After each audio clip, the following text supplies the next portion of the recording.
Hello everyone, Darcy here. Today we have Benjamin with us. He was the COO of McDonald's and is now the General Manager. In today's chat, we'll find out more about McDonald's, what makes them special, how are they one of the most successful quick service restaurants in the industry, and what role does operations play in making this happen. In addition, Benjamin and I also talk about life and finding inspiration in this COVID climate. I hope you enjoy this podcast. And if you do like these chats, please like and subscribe to the channel. And then just clap it in. Okay. So 3, 2, 1. Today we have Benjamin with us. He's the COO/manager. General manager. Of McDonald's Singapore. Yeah, that's right. And yeah, we're just going to talk about McDonald's and life. And in the post-COVID world, how do we find inspiration? Oh man, I'm looking for answers. Can you tell me? Okay, maybe you could just give us a brief intro, like how you got started, who are you, How I got started. So actually I met Darcy. I met you in Singapore Management University in one of those alumni events. Yeah. So that's where I studied, for my graduate, rather bachelor's degree. Yeah. So I studied marketing and I studied business IT.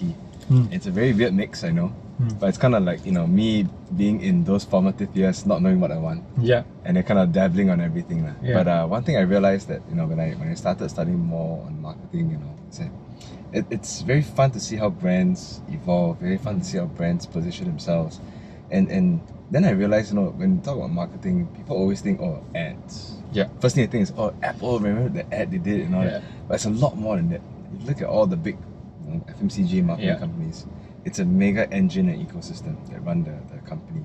Marketing is just one part of it, what consumer sees, but there's production, there's supply chain, there's people, employee experience. So I started to learn more about that, and I think that kind of shaped kind of industry and where I want to work. And that's why I started my job in Procter Gamble, because you read in textbooks, they're the best in class, so you gotta go for it lah. And thankfully I got a job there, and that's where I started learning how business operate, and how this ecosystem work together. Okay. And how in the business world one doesn't work without the other. Okay. So that is something I've really got interested in. When you say ecosystem, like what do you mean? So for example, let's say to produce a laundry detergent, right? First you need your lab guys, you need the production house, you need the suppliers who give you the packaging, you need the labels, you need people who design the labels, you need the right consumer research methodologies to know what words to put where for the consumer to actually see, this 95% more effective, okay, cool.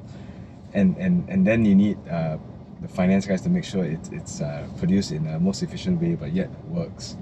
And then you need the marketing guys to go out to the market. And that's just your internal. Then you go external. You need the supermarkets to work with you on that. You need to be able to convince them why I should put my product on this best shelf versus another brand. And it's such, it's a big web, and you realize, wow, it's you're dealing more than just marketing a product. You're dealing more with how you make sure from start to finish that product and then lands in the consumer's hands. Okay. And that is like, whoa, I would say it's a calling, but it's more like, wow, okay, to be part of that world is really cool. And I wanted to learn that world very quickly. So then it's a huge ecosystem, right? Like you mentioned, you got all the way from the front-facing, consumer-facing, all the way back to your supply chain, your ops operation. So was there a certain aspect that spoke to you that, someone can take care of everything, but was there a certain, I would say, vertical that you were more interested with? It evolved over time. Yeah. When I first started, obviously the sexier things spoke to me more. So I like data, but I like to understand how to make use of data. So I was always very interested in how do companies leverage data to make the right decisions for marketing, what goes into the ingredients, the product, and more what the consumer sees. So and that to me was very interesting, and that's how I started in Procter Gamble. I really learned that. Then I joined the team within Procter Gamble. We created a new brand.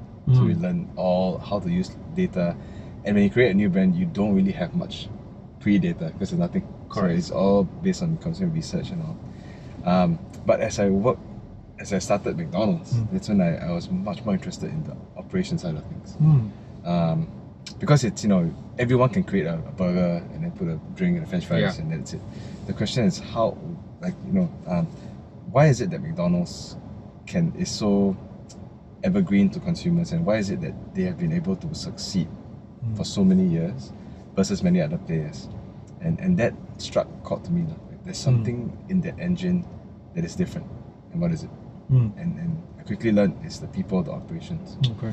And so that is like, wow, okay, to learn that is very interesting. And once you learn that, you realize those principles actually span across all business industries. But McDonald's just has it to the T when it comes to the training, the SOPs. Okay. So how did your journey in McDonald's start? After P&G, did you reach out to them or were you headhunted? How did that work? And then how long? That's a lot. That takes me like 8 or 9 years. So after P&G, it's funny. At P&G, I was very excited about the work I did, but I realized, okay, I want to explore some other things. Because P&G is a very they call it promote from within kind of culture. So you start there and you work all the way up. And that's great because then you really see people getting developed and all that. But I wanted to see the world out there. So I thought, what better way to do it than to join an agency or a consulting agency. You can work across different companies to learn what everyone's doing. So I did that for about 1.5 years, and I was gonna move to New York actually, because the company is based in New York. I was gonna move there 2013, and then the McDonald's opportunity kind of knocked on the door. And then I was kind of balancing. Do I move to New York, which is super cool, right?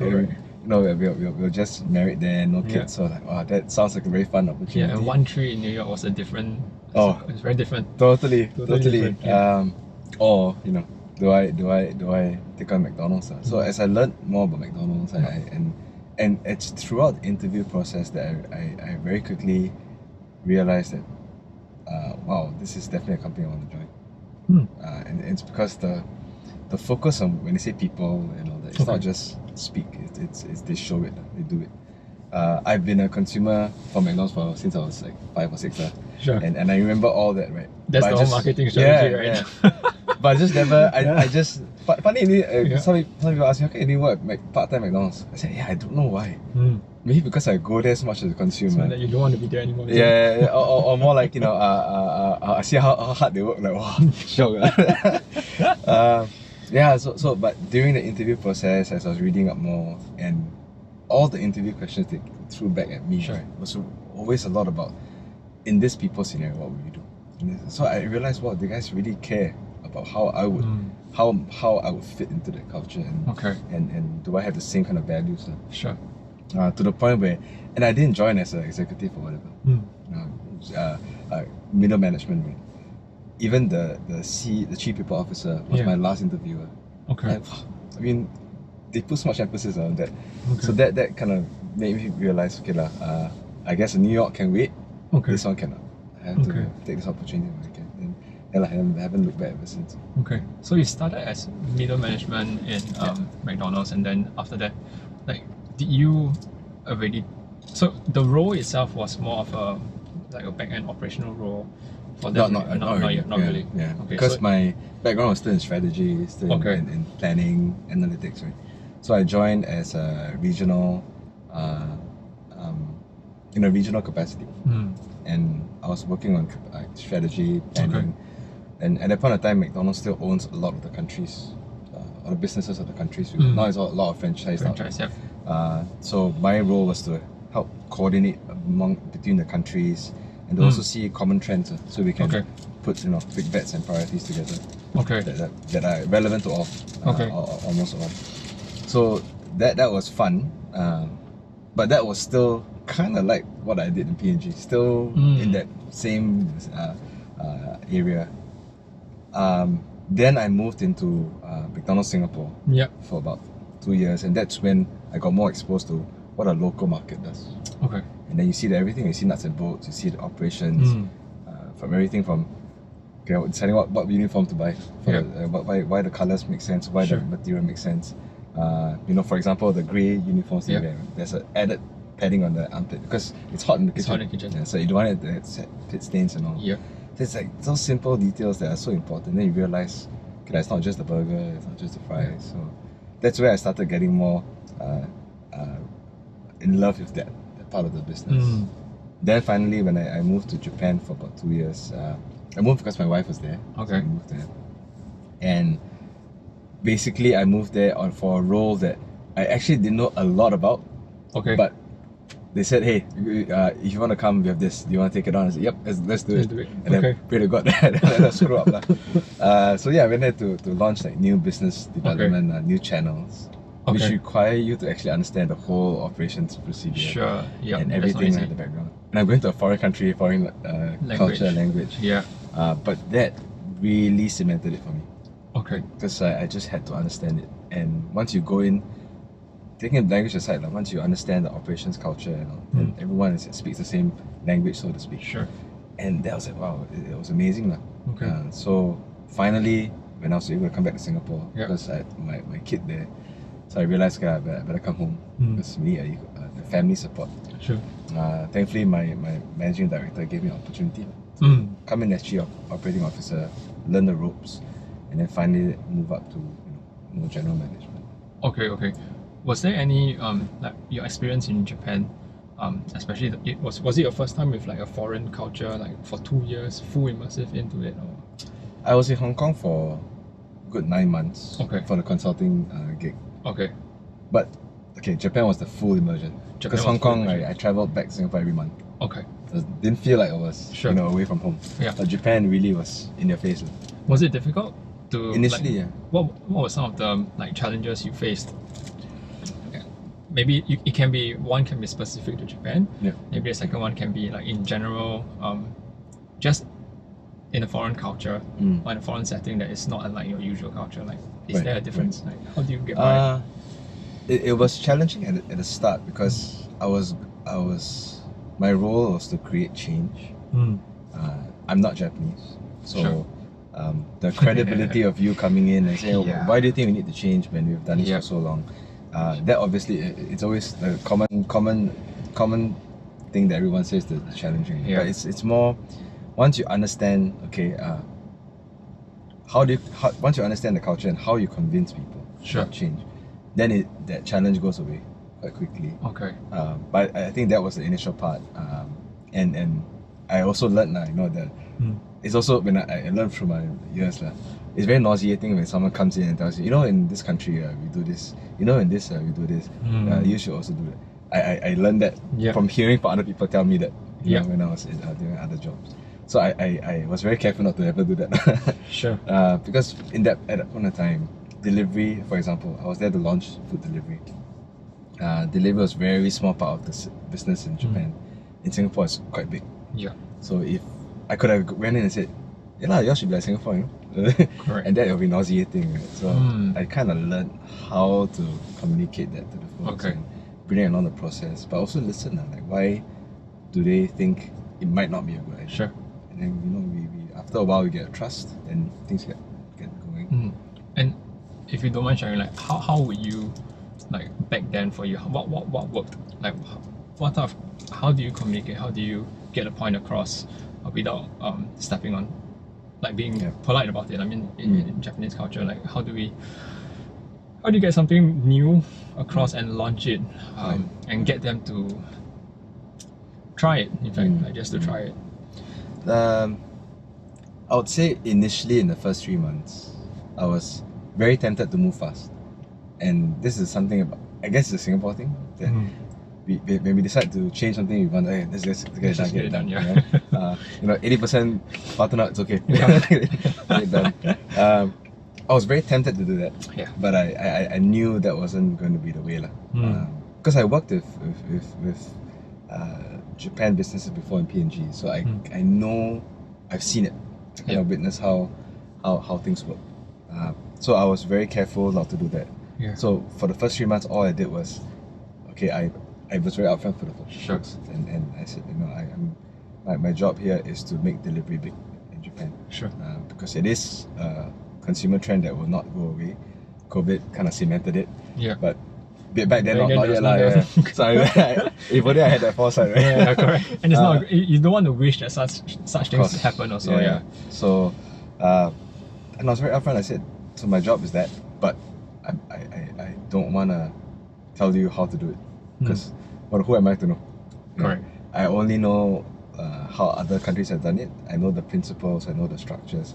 So all I can provide perspective is that. But how we do it, let's work together to figure out what's the best way in Japan. Sure.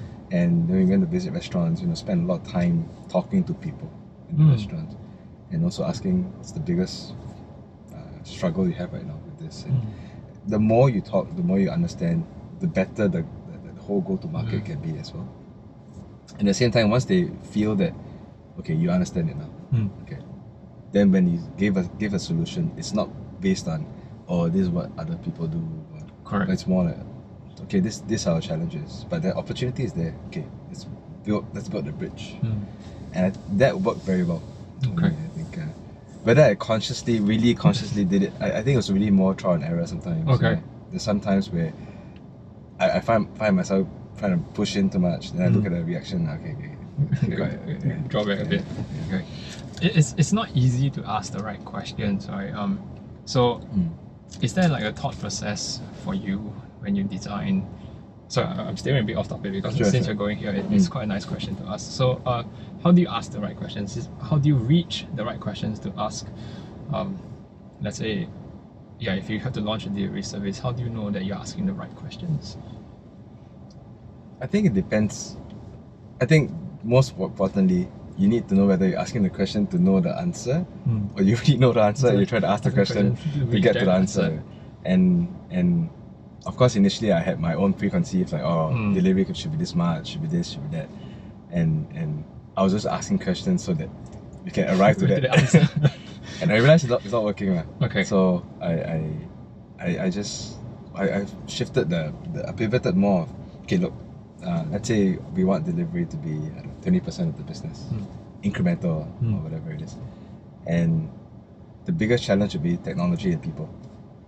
So the question I'll ask is, okay, what is in the restaurants that actually do pretty well in delivery, what's the biggest people challenges? In the restaurants that really want to do delivery, what do you not like about technology? Like what's lacking, And I start peeling more of hearing their perspective on why this is not going to work. And then you say, okay, we got all that, let's build that solution. Or you be upfront, okay, these things I can never fix. None of us can fix, but these things we can, and we can move towards that direction. Okay. Yeah.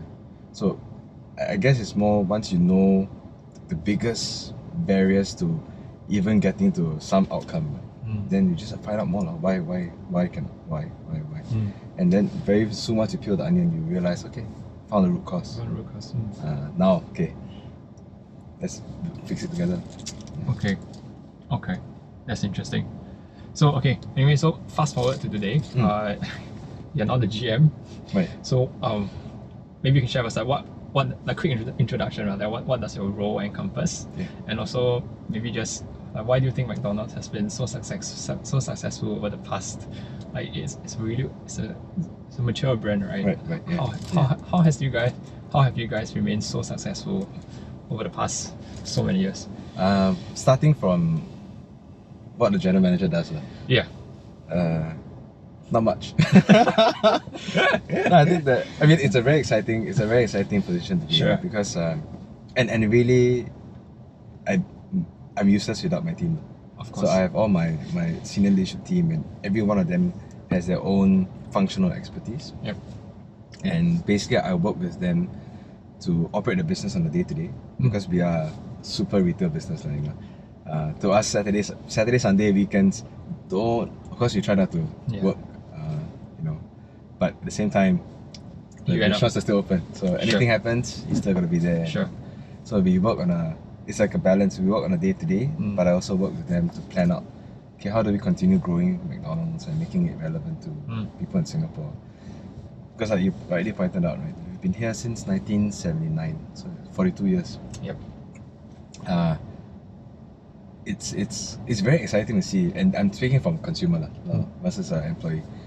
How is it that this brand can still stay so relevant and fun and engaging across age groups for so long. It's interesting because many other brands, F&B have not. Right? If you've seen brands come and go, so it's to me that's very interesting. Yep. And actually, it's my job to make sure that we protect this brand and grow it for the next generation of leaders. Then they do it for the next and the next and the next. So we got to pass it on. You know. So yeah, for me, my role at McDonald's is really to keep the wheels turning, go faster where relevant, and make sure that the people, the consumers, and the stakeholders in the community all get taken care of along the way. Okay. So, actually, how was the transition like from previously were you the COO? Yeah. How was the transition from COO to GM for you? Like, was it? I would say the transition was, in a way, it was quite natural. Okay. Because COVID forced it to be like that. When I came back in 2019, so first 5 months of 2019, I came back in August. All I did was restaurant training. So I was in the restaurants. Barely was in the office because that was not the brief was go learn the restaurants. Yeah. Okay. So that was an agreement between me and my MD, managing director. But and that was fun, you know. Then when we came into 2020, a lot of hopes. Let's do this. Bam, COVID came. So very quickly, I had to pivot from managing the departments and to managing a crisis. Yeah. And that kind of threw me in very deeply to think how are we going to get out of this crisis? Because it's not just an operations thing. See, as a CEO, I oversaw operations, real estate, and HR people. But this crisis is bigger than that. Sure. So I had to work very closely with all the departments, other departments that don't report to me, and we whether reporting or not, we just work together very closely. And because of that, the next year when I became GM, it was very natural, a very natural thing to be able to not manage them, but more like continue being a coach to them, but working together on the plans. Okay. Was COVID tough? COVID was tough. I would say 2020, the focus was making sure the people, the brand, and the business survive the crisis. And it's just survival mode now, because at that point of time, no one knows what's happening. Yeah. We initially thought, because we have leaders who survived through SARS. Sure. So obviously, at that point of time, they thought, just SARS, 4 months, done. Yeah. 6 months, we're back to normal. So these are all the brand plays that we used to have. We never knew it was going to be until now. Correct. And ongoing. So at that point of time, when we realized how big this crisis actually was and is, that it's not a Southeast Asia or Northeast Asia crisis, it's a global crisis. It really made us shook a lot of our beliefs and say, okay, what must we focus on to keep alive as a business? Because most important is the customers continue to get served, money comes in, so you can continue paying our people, our suppliers. So cash flow is king, you just got to make sure all that's done. So that 2020 was tough because of that. It's the unknown, and it's completely different from what crisis we've seen before. Yeah. So that was definitely challenging, but at the same time, it really reunited our people, because there was almost, it's always like that. You have a common enemy, which is the virus. And everyone's like, alright, don't let the virus get to us. So work together, and we also saw a lot of silver linings. Sure. With the whole thing. So last time, in the old days where we could get together, we usually will share our plans, and then our business managers, our consultants will work with the restaurant managers, and there was a very nice hierarchy, and it's always management on every level. COVID changed all of that, because now we can't meet. Everything's virtual. And sometimes when a restaurant has to manage something, last time you could just say, you gotta go to the restaurant and help. Now you can't. So you're on your own, in a way. Sure. Even though Singapore is very small. But because of that, a lot of people stepped up. They never thought they could step up that way, but they stepped up. And from there, we saw so much more talent coming up. In fact, some of these talent all got promoted, managing bigger portfolios and all that right now. So that was the silver lining. Would I wish COVID was the the trigger, no lah. I wish we learned this a different way. Yeah. But yeah, 2020 was tough. 2021 has been easier on the business side because we know now how to manage and we've gone through all that. But it has been tough emotionally for a lot of people. Yeah. So about a tenth of our workforce is not from Singapore. They haven't seen family for a long time. Sure. So every time we visit restaurants, in the past I used to ask how's your family. Now I try not to because every time I do that, it reminds them. So yeah. Unless they want to talk about it, of course we're very open. Yeah. But it has been very tricky. And even for people in Singapore, it's just the constant changes. Correct. After a while, man, what's gonna come out on Friday and Saturday? Correct. Yeah. Was But, there was there one inspiring, like, I don't know, any, like, there's quite a lot of I mean, for the whole of 2 years, like, was there any like stories that you feel like you want to give a shout out to, that someone actually made a difference, or yeah, was there one story that you think many. There's one pivotal moment, and we talk about it a lot internally as well. So last year when we decided to close, this was when no vaccines, 7 of our folks had COVID, right? And we made a call to close for all restaurants. Obviously we have never closed our business before, so for all restaurants to close, that's like, whoa, like a big moment. So, and we had to communicate that to the folks. And it's again, it's via Zoom call, all that, everyone. So it's shocking to everybody. And we thought, at that point in time, we thought there'd be a lot of uncertainty, fear. We thought people would be asking, hey, how am I going to lose my job and all that. And obviously we addressed that quite upfront when we talked about it. But during that call, I'll never forget that, during that call, instead of everyone panicking, everyone said, don't worry, we'll get through this. And it's not initiated by us, it's by the restaurant managers. And they all put this tag, it's got hashtag MCDSG United. Someone just put it there, and everyone started typing the same thing, blah, blah, blah, blah. So it's like 500 people typing that thing. And that was like, wow, okay, our people are so much more resilient than us, because if we were on the other side, right, we would be panicking, freaking out. But these guys were just like, don't worry, boss, got it, we're done, and don't worry about it. So I think that was, every time we have a dark moment, we always we think back about that time, because that was the darkest of our darkest. If you get through that means you've got the right people with us. I remember that. I really remember that episode. When the last restaurant that you would have thought that would take a break was you guys. Our customers are also very sad lah. It's very interesting because, and this is where it's amazing how the brand has such an endearing impact. And I say this from a consumer standpoint. When we closed, we initially wanted to close 2 weeks, but we thought the external environment was still very shaky, so we closed 1 more week, so 3 weeks. And at that point of time, everyone said they missed the auntie who used to say hi to them in the morning. They missed the McNuggets, the McSpicy, the double cheeseburger. People love samurai here, but no one thought about samurai. They just wanted just give me my old favorites. And then you realize, okay, we hold a very special place, fabric in this community, and we cannot take it for granted. So how do you think, how have you guys kept this success, or this marketing, this image for so long, right? Like you mentioned just now, of all ages you touch. And so what do you think is contributing to this success for McDonald's?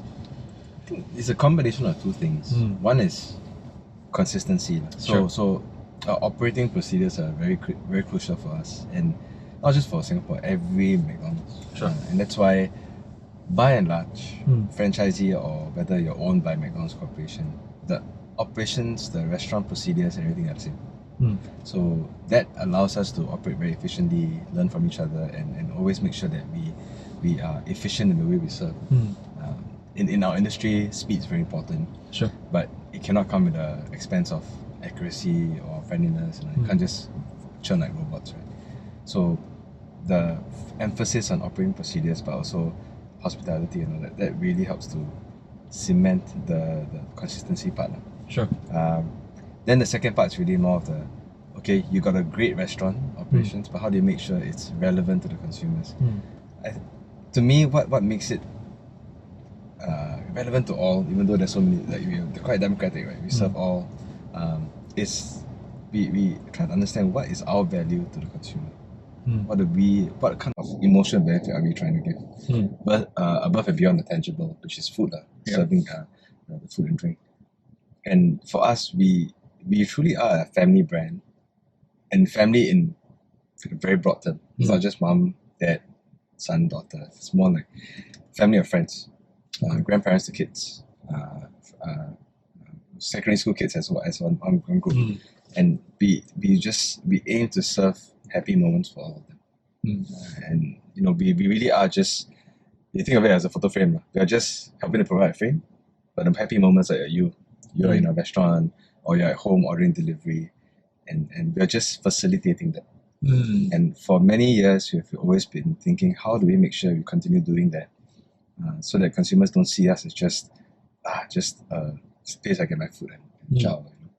And that kind of focus, when we do our campaigns, when we look at our restaurant staff, how we train them, the hospitality that we all want to give our customers, that is what creates that enduring impact. And that's why, when we close it, I miss the auntie, I miss the guest experience leader. If everyone just said, I miss Samurai, that's a problem to us, because then it's like, okay, that's all we are. We want to be more than that. And thankfully, we're on the right track now. Okay. Of course, there are ways to get better still. Sure. But I think that's what really makes us Singapore's McDonald's. How do you craft that experience? It's very easy to say that this is going to be like a family, that the image is going to be like a family experience, like your friends, your immediate families, grandpa, kids. How do you achieve it? Like, how can you put it down onto an experience and communicate this without, as a consumer, you feel it, but you don't, you subconsciously feel it. Right. Yeah. How is that? Like, why is it that when I walk into McDonald's, from that moment, how does it all start? It's an evolution, I would say. Okay. You think about when we were kids, Yeah. You go to McDonald's, it's a different environment, because at that point in time, customers didn't have the same kind of requests or needs that they have now. So last time, remember, you go to McDonald's, the decor is more children centric. I would say you look at the colors. And sometimes look at Facebook, you talk about how in the past McDonald's like playground. Yeah. And the seats were all swivel. Then when you go in, you engage the employees by just ordering. Yeah. Then you pick up. Then you go to the table. As long as it's clean, all you need, eat, and you leave. And that was okay then, because that's what consumers expected. And I don't think they would want people to kind of, how are you? How are you doing? That at that point in time, maybe they didn't want it. They want to be just with on their own. But within the environment, because the employees are all having fun, it's that rustle bustle, it's that hustle bustle. So people felt it. Now consumers are very different. Sure. Because they want to order and pay and collect in their own time, which means the engagement with staff isn't there anymore. Sure. Because they're on the kiosks. Yeah. They're on the app and all that, right? But that means that there's another opportunity for us to engage the consumers in a way it's not typical for McDonald's, but hey, actually it's very, very complimenting.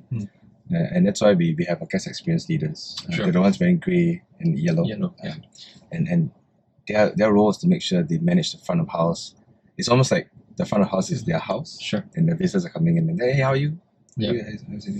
And I think that is what creates that environment where it's like a family. You're young or old, whatever demographic you have, this is for you. And we treat you all the same. It's all democratic. And because you feel that, I feel I can be by myself, it's like a family. That's why the family spirit comes out. And how do we create that?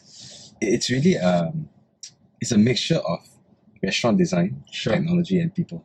So we very clearly thought through, okay, if you want to modernize the restaurants, right, take away the whole, I order here, step to the side, collect, and then leave. Right? How do we redesign the restaurant experience?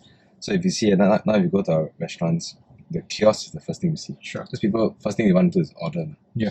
But as much as possible, we always have one person standing very very close to the kiosk just to greet folks. Yep. Or say bye when they leave. It's small things that make a lot of difference. Mm. And if they have problems, they can't order something or they can't find something, someone can very quickly swoop in and say, hey, let me help you. Mm. And that provides a very comforting ordering experience. Mm. And as they pay and they collect the food, or now we serve it to the tables. Sure. Once they're there, our folks will walk around and ask if everything's okay. Mm. All that is curated. Yep. That whole process is curated. And what we don't do is we don't tell the guest experience leaders or service staff.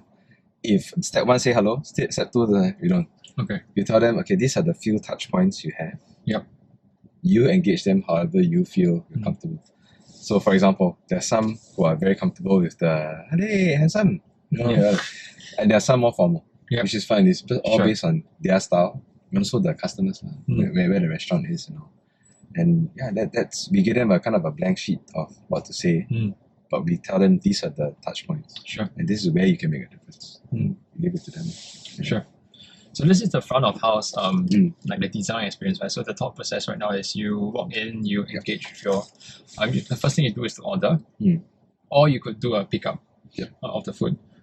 So what went into that thought process of, like how do you decide that, okay, when a client first walk in, let's put a delivery kiosk there, Right. and then after that, let's have a staff to talk to them.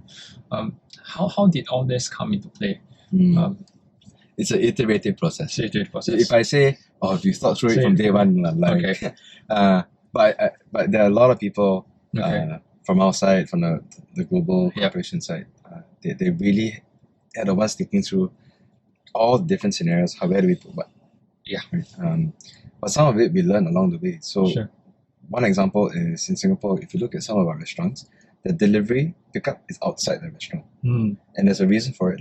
Because when delivery is only like 10% of the receipts, Sure. what we call guest counts, then the restaurant experience doesn't get compromised because you still have people focusing on in-store. The most of the orders are focused on in-restaurant. But when you have, say, 30-40% now on delivery, suddenly it changes dynamics because then do you really want a restaurant to have 10 delivery couriers waiting, and then right by the side you have your customers eating? It's not a great experience for either. Sure. And so how do we make sure that we change that? So as we learn, we started building the delivery pickup in a different area, and we didn't do it like one day was this, one day was that. Restaurant by restaurant, we said, okay, how do we invest and then change things? Sure. And which restaurant is more ready because they have a lot of delivery demand? Which restaurants maybe not? Okay, keep it as is. Sure.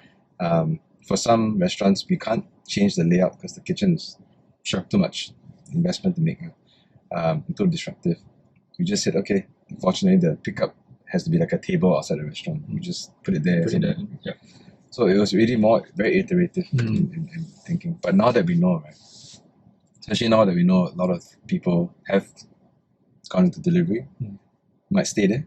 They might not change their habits. A lot of people want to take out now. So the restaurants will have to change because the consumer has changed. Yeah. But no matter what, we'll always say the most important is the right skill and balance. So people who want to come to the restaurant and dine in the restaurant, they have to have the best experience because they make the effort to come all the way down and sit down there. And that cannot be compromised. Okay, then everything else is peripheral. How do we add around that? That's very interesting.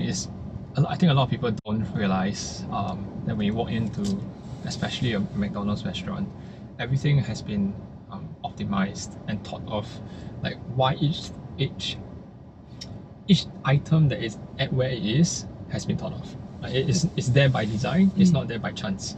So you've roughly walked us through the front of house, right? So what about the kitchen? Like, has the kitchen layout changed recently? Like last time it was a counter order, and then after that counter pickup on the side. And so maybe you could walk us through how the kitchen is designed. Why is it efficient? Why is it done that way? How does it work? The kitchen design is the most. It's complex, but oddly enough, it's the most well thought through from day one. Sure. So I don't know if you watched The Founder. Yeah. So you saw that scene, I saw right? the whole scene the when tennis yeah. court. That's absolutely true. Not dramatized. Okay. Because the whole idea is speed is very important to us. Yep. And it's really, and we can talk about that what speed means in a fast food business. But in order to achieve speed, you need two things. One is minimal steps. So to get from point A to point B, you need the faster steps. Yep. And number two, everyone needs to know their role and stick to their role. Yeah. So it's like a factory, lah. Sure. If everybody sticks to their role, you're great. Great. And make mistakes. But if everybody don't know the role, or I like help you, then it becomes like a circus. Correct. So in the kitchen, is the whole process and the positioning of people is designed such that I minimize steps and I minimize the cross I cross your work zone and cross my work zone. Sure. And that helps to make it very efficient. Sure. I think what has changed, like you rightly pointed out, right? The order point and collection point has changed now. But that's kind of just shifted where those machinery will move. Yeah. But by and large, the machinery is still the same. Of course, it's changed a lot Sure. since day one. But yeah, so for example, if I think of a restaurant, your in-store pickup is here, your delivery is here. Sure. You just gotta make sure that thing's right in the middle. Yeah. So the people can serve both. And like I said, they don't cross. Sure. Yeah. And then how do you make sure you design for that? Yeah. It's becoming increasingly complex because the order points are all over the place now. Correct. Yeah. Yeah, each platform that you bring in is one Another additional one, kiosk. So kiosk many per different se. customer journeys, Correct. which means potentially very different employee journeys. Correct. But correct. We design with both in mind Yeah. as much as we can. Sure. Obviously, when you build new restaurants, you can build it to spec, right? Yeah. It's the tougher part is always when you have restaurants existing are pretty, infrastructure. Yeah. But again, iterative. Yeah. Slowly. Yeah. So what happens? So let's say you go into a machine right now. Most of the time now we order from the kiosk, right? You go in. Let's say I fire up McDouble. If I upsize my fries, I change my drink to whatever it's like. Let's say let's have Coke. What happens behind the scenes? Like how many people are involved just with my order? Yeah. Of let's say a McDouble. Yeah. And that's I love that question because I love explaining it because it's fascinating. Yeah. And that's what coined the term fast food. Sure. Yeah, and I think that's something that you can talk about. But please go into as much detail as you can. Yeah, when you order, just imagine when you order, boom, straight away, like almost 5 people are activated. 5 people are activated. So, okay. In a way, or 5 stations. Okay. So one person, all right, let's say it's a double cheeseburger. Sure. Toast the bun goes in. All right, you need 2 patties. Cooking, or if it's cooked already, it's in a holder. It's in a holder, yeah. Then one person said, all right, done. I need to prepare the order. So then, the crown, the bun and the crown and all that. Then the patties and then all the stuff. The person assembles, puts it into the area where we store all the food, already packaged products. Sure. Then one person will look, okay, this is a double cheeseburger. I need fries, but there's a fry person already bagging the fry. Okay, done. This is a fry. There's a person already doing the drinks. Sure. So there are all these individual people doing it at the same time. Okay. And this person is just, all right, pop, done. Okay. So that's why it can be so fast. Okay. Because you have that kind of ecosystem working. Sure. Obviously, I don't know if you cook at home much. Yeah. But if you do everything yourself, it's very slow. Right, you got to Extremely prepare. slow. Yeah, correct. You do this. So preparing for a meal can be an hour plus. Sure. But when you have that kind of system in place, and like I said, the machinery is designed to minimize steps. That's why it can be so fast. Okay. So the burgers, right? There were 5 people, right? So you got 1 person packing, 1 person on the fryer, which is the French fries, and then 1 person assembling the patty. Is that correct? So one person will put together the build, call it the build. Okay. So imagine all the ingredients are ready. 1 person has to pop all together, wrap it, and go. And what do you call that person? You call it the assembler. The assembler. Yeah. Okay. Because that's that person helps to assemble the product. Sure. Yeah. And then of course, once everything is done, you have the assembler, as in I'm assembling your order. Sure. The different parts of your order, and 1 person will present the order to the customer. Sure. Whether through the collection counter or they will. And is that service? Is that the person who picks the order and put it on the tray? No. Not necessarily. Not necessarily. Yeah. Okay. Actually, no. Unless we are short of staff, then the person has to do a lot more. Okay. But the person assembling is just purely focused on assemble the order so that it's accurate. Okay. Then once it's done, I give the presenter. The presenter then presents to the Presenter. customer. Okay. So that the person assembling is focused on one task only. Okay. Checking the order builder and then making Make sure it's correct. Pop, pop, pop, Okay. pop, pop. Yeah. So what roles are there behind? Or and you still got one person making the drink? Yeah. Yeah. So you have your assembler, presenter. Then you got your, what do you call it, the fryer? Oh. We just say, okay, you're in charge of the French fry station today. Okay. So they are in charge of taking the fries, cooking the fries, and then bagging. Sure. So it's one line. Okay. One line. Then obviously, we talked about the patty and all that, right? Someone has to be in the background cooking Sure. all the time because it's a constant churn. And obviously they have enough data and to know, okay, lunchtime usually you need to cook this much. So then you'll know how much to cook, how often to cook. Oh, okay. Is it unique to a store or is it? No, we have what we call low peak, mid peak, high peak, and the peak levels are the same. Okay. As in between middle, high, and low. But for example, this store is interesting. Like Kallang is very heavy from like 11:30 Okay. all the way because you have office workers and all Sure. that. Some restaurants are interesting where you have 12 to 1 is a peak, then 1 to 2 is lull, and then 2 to 3 is peak because the secondary school finishes, Okay. then all the students come. So the timing of the peaks are different, Okay. but the peak levels by and large All are the the same. Okay. Because the restaurant's only so big, so you can only have And that you many. roughly know what people are going to order. Like Yes. you would have already prepared like maybe I don't know, like 100 patties, another like chicken, beef. Yeah.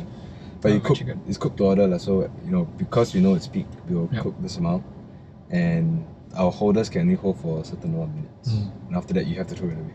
Okay. So the restaurant is a restaurant's role to really understand what are my time of peak levels. So they have to understand their own restaurant's data, Okay.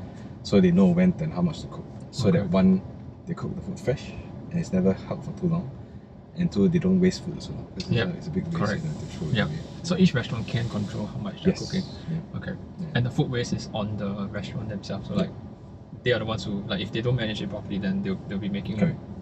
like less profits. Or And also, just waste of food waste, not great. yeah, correct.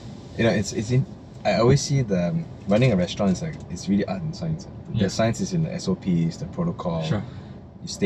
You're in position, you do this, you do that. The art of it is really like okay, for a coach managing a football team, and now for example you're running a shift. Yeah. You're supposed to have 10 people on the shift. Great. Last minute 2 people call and say I'm sick, I can't come. Suddenly you have 8. But the peaks are still gonna come. They're not gonna not come because you don't have enough people. Right? How is the manager able to very quickly redeploy, understanding which person has what strengths, and okay, I have no choice, I have to put you here. How do you manage it? That's the art. It's just like how football coaches, you have players sent off and 2 people sent off and all that. You have 9 people left. You gotta redeploy. If you don't, then you're surely gonna let in goals and all that. So it's pretty interesting to see how the guys can do it. And they're well trained in that sense because and as they go through their restaurant management training, they go through this scenario play Sure. and they also learn through experience. Because it happens in the F&B world, happens a lot of time. So yeah. That's cool. So let's talk about the supply chain. Sure. Right. You mentioned that one of the main things that McDonald's is vastly or does very well, in fact, is the consistency, which I really agree. Right. So every country that you go, you can more or less expect what to get when you walk into a McDonald's. And you know it's going to taste the same. Yeah. How on earth do you guys do that? How on earth do you make sure that it's so consistent throughout so many different countries and so many different hands? It's I'd say it's 2 things. One is we have very stringent quality assurance checks. So and 2 is we only work with suppliers who can meet that quality assurance. Okay. And there are very few, but those suppliers supply to all the countries in their different plants, from whether it's Thailand, China, and all that. But I would say it's really the quality assurance. So for example, if you were to do Big Mac and the patties as such, right? or the sausage patty, right? It has to meet this criteria, and everyone every supplier has to meet that criteria. No, you cannot be a supplier. Okay. And obviously for McDonald's system, to be a supplier for McDonald's system is massive, because Sure. it's that much, right? So to keep that, you gotta make sure that everything stays on par. And I think that's what's beautiful about our ecosystem. Sure. We call it the three-legged stool. Okay. So we have McDonald's Corporation, they set the brand standards, they set the protocols. We have franchisees, which a lot of us are, where we follow the protocols, but we help to build the business in our community. And you have supply chain partners. As long as one breaks, the whole thing breaks. The whole thing breaks, yeah. So our supply chain partners are very, very, very dear to us, and we work very closely on that. So whenever something is not right, we are very upfront, and they're also very upfront to share how they're gonna work around things, And to me, that's what makes it so consistent, because you have, like you said, the brand standards protocols. Yeah. Everyone has to follow it. Sure. And the supply chain is always for maintaining that level of high quality. So, and of course, it's also if you have like a Big Mac in every country, it's about the same, because that's the formulation and all that we cannot touch. Okay. Even if Singapore says, but some people don't like the saltiness, and no matter, that's why you cannot touch, because it's a global call. And it's like a brand by itself. Yeah. But the local stuff you can. Sure. And that's why we are allowed to play with innovation Yeah. and kind of fit to local needs. Yeah. And so what of the supply chain is considered like local producer? Is it a regional? So how do they decide, like, I don't know, let's say Malaysia, Singapore, do we share the same supply chain? Or let's say Japan has its own, like the meat may come from Japan. By How does that and work? large, Yeah.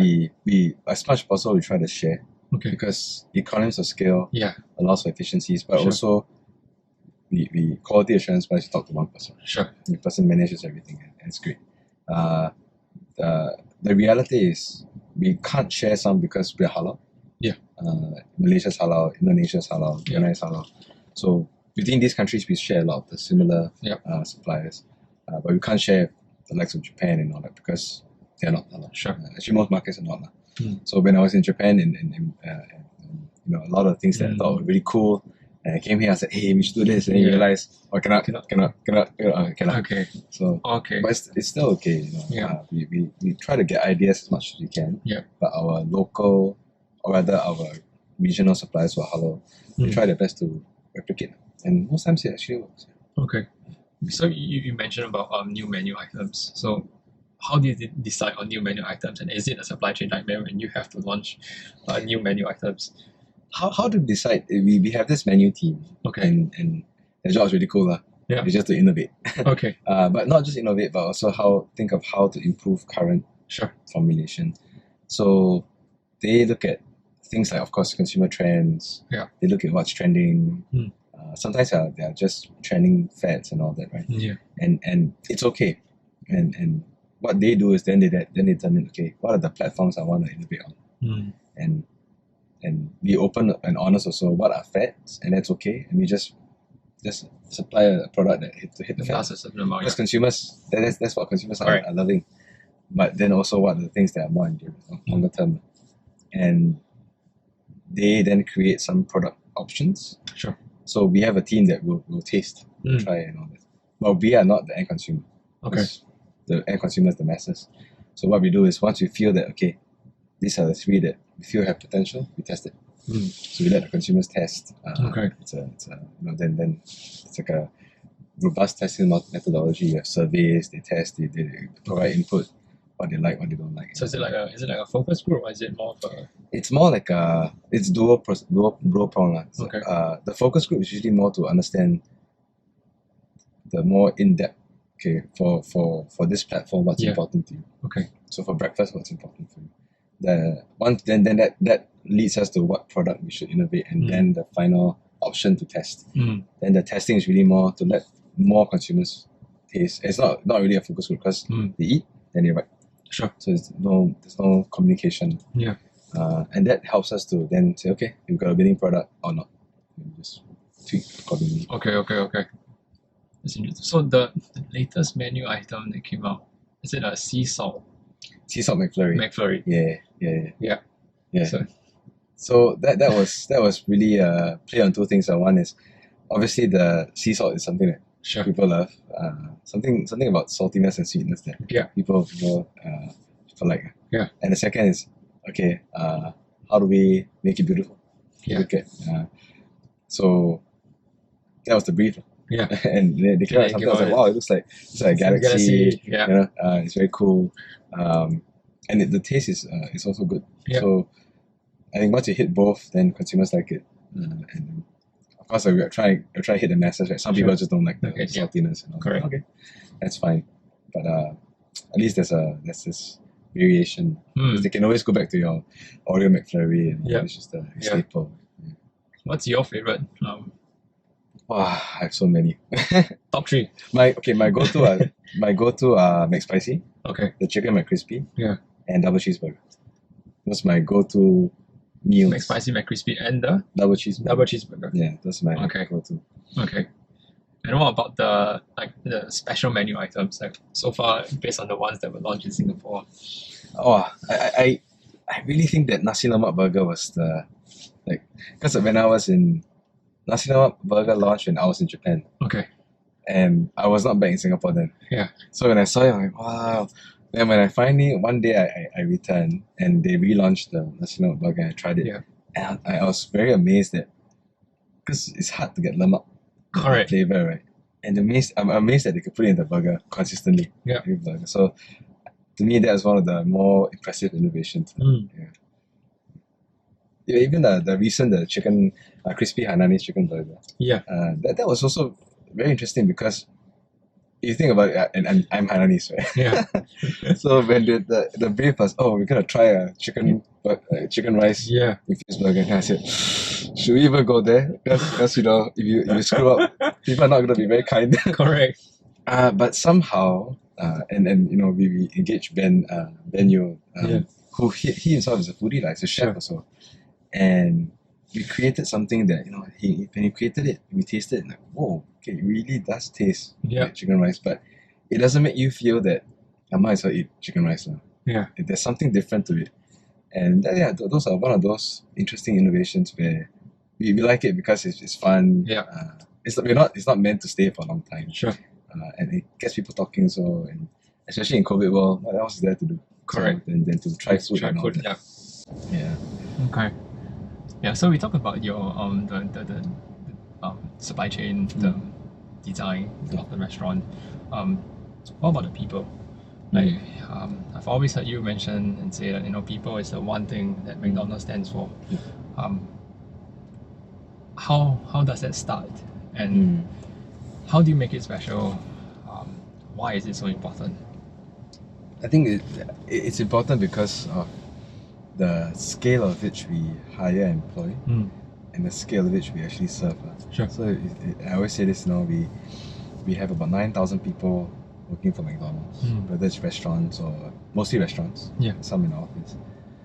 So I think that makes us the biggest F&B employer in Singapore. Of course, there are bigger employers out there, Sure. but F&B wise, we're the biggest. We serve about 6 million people every month in the restaurants. And you think about that, it's So like, the whole, holy crap, yeah. mostly of the whole It's- Singapore in 1 month. Yeah, it's crazy. It's crazy. And it's a privilege, but it's also a big responsibility. Sure. Because one, you handle a lot of people Yeah. as employees, but you're also serving a lot of people. And that's why we always say people are very important because Yep. we are serving the masses and we are hiring the masses. We have 14-year-olds who work with us as part-timers. Very cool to see kids working early, young, so it's good. Yep. And we also have 75-year-olds, still going strong. Yep. They can make a burger faster than I can. Yeah. Get top for guaranteed. And I know that because I did training in restaurants. Yeah. To the point the auntie is like, I buy like I was flex, right? I was in the way though. I was in the way. So that's why people are important because we hire that many people. Yeah. It's important to know why this employment is important to them. And it's also important to know what kind of people who are looking for just stability in employment, who are looking for career advancement, and how do we design different kind of routes so that everyone feels they have a place in the organization. And that, I guess that's also a challenge because you think about it as when you're trying to serve everybody, internal employees, right? Everybody has different needs. So how do you create those kind of paths that serve everybody, but yet, you know, at the same time, it doesn't feel like you're all over the place, you know. So, the way we do it is we are very careful, we're very conscious of all the demographics we hire, and then we create programs that are relevant to them, and we always give it as a choice. If you are looking for stability, you can still grow in the company. It's not about restaurant management, but personal development. So one of my examples is we have this thing called Lifelong Learning Carnival. We do it every year where in partnership with the government as well. So a lot of our folks who are like 40, 50s and above, right? They have all these skills future credits. They don't know what to do with it. Sure. So what we do is we create this Lifelong Learning Carnival. We share what kind of courses they are available, and we encourage them to go for it. And as they go for it, then, you know, like digitization and all that, right? Then once they do, then we say, hey, we're going to be a kiosk coach or app coach, and then we teach them these kind of things. And that's very important to them because it makes them feel relevant, that they're not kind of out of touch. Sure. That's the worst thing. That's the last thing they want to feel.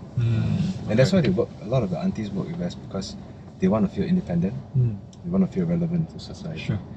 But at the same time, you know, there are folks who join us from 20s, 30s, even mid-career, right? And they say, I want to be a restaurant general manager. I want to run a restaurant because it's a multi-million-dollar business per year. And to be honest, these guys, think about it, right? They have like 60, 70, 90, 100 people under their care. That's a pretty big responsibility. And for those people, if you want that kind of responsibility, we give you the career path. We make it very clear this is the path. These are the different kind of trainings you need, and these are the stepping stones you need to get to get there. And if you want to go even bigger, you want to one day be an MD, hey, there's also an opportunity there. But of course, we got to show them what's the pathway, and that helps because then everybody's got a place, and it's very clear. If you want this place, this is what you need to do. Yeah. And I think that's very important because ultimately you come here to work, to earn a living. So you need to know what's in it for you. But on top of that, we make sure that the working environment is something that's fulfilling. So we have this thing called we call it RICO. So recognize individuals consistently and openly. So it's this thing we want to do now, that we always look out for the good instead of the bad. Sure. Operations world is very easy. Wrong. Because your SOP, you have everything that's checklist, right? Yeah.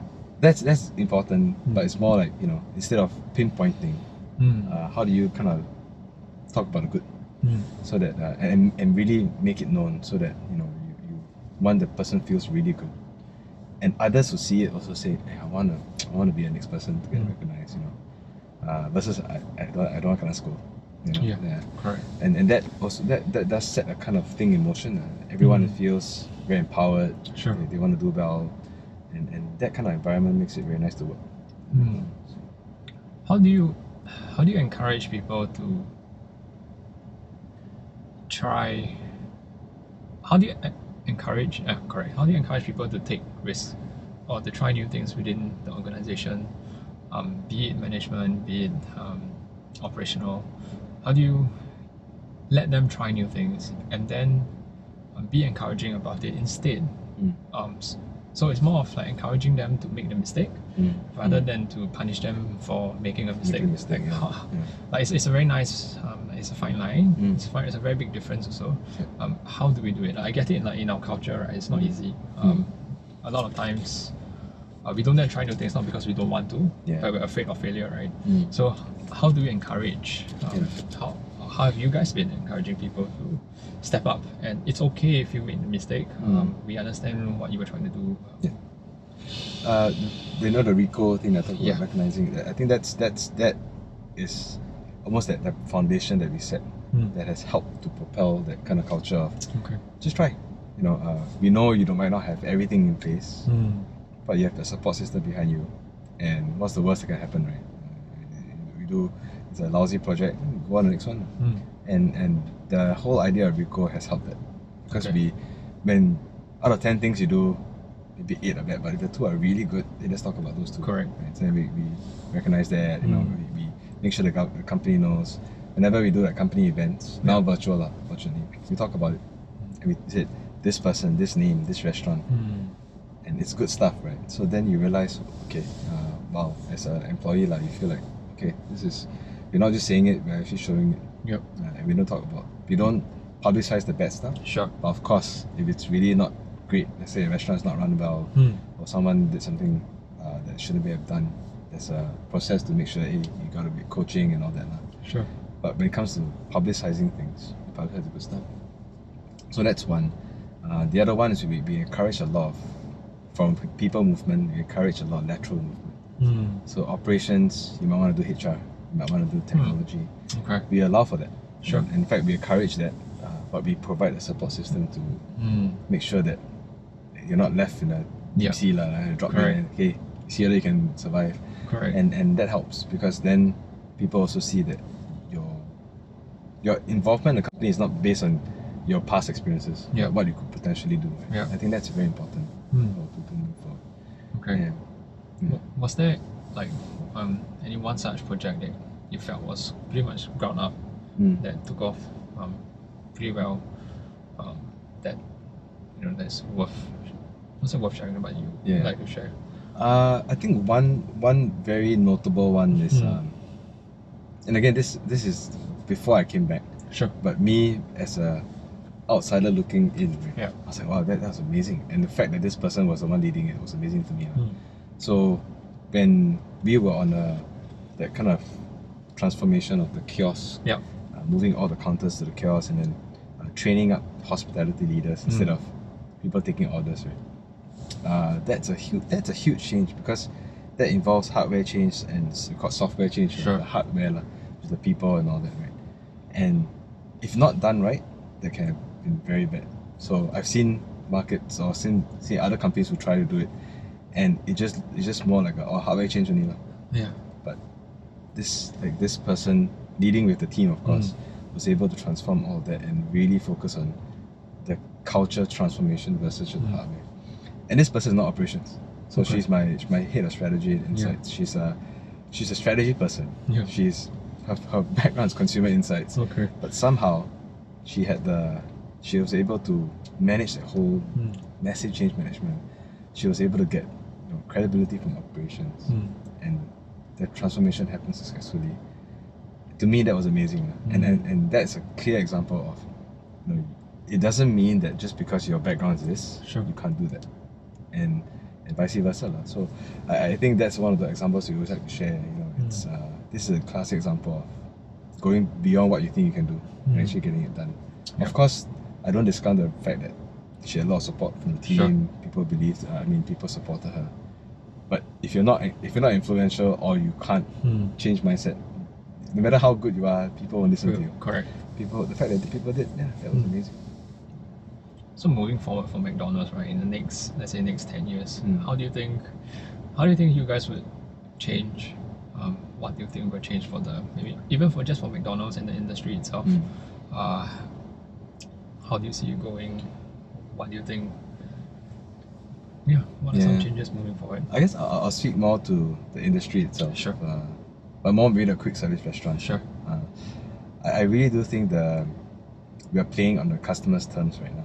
In the old days of, we are this brand, you conform to our rules. Because you love our brand, right? You conform to our rules. I think that's all gone. Now customers, because everyone is so used to doing things in their own time, in their own way. People are so used to just multiple choices of even small things like payment options. There's so many now, and there's so many points here, points there. It's the world is there for you. Correct. And I think because the consumer is moving towards that direction, quick service restaurants have to figure out, how do I design my whole restaurant experience, the layout and everything. We talk about kitchen and all that, right? Yeah. That facilitates that.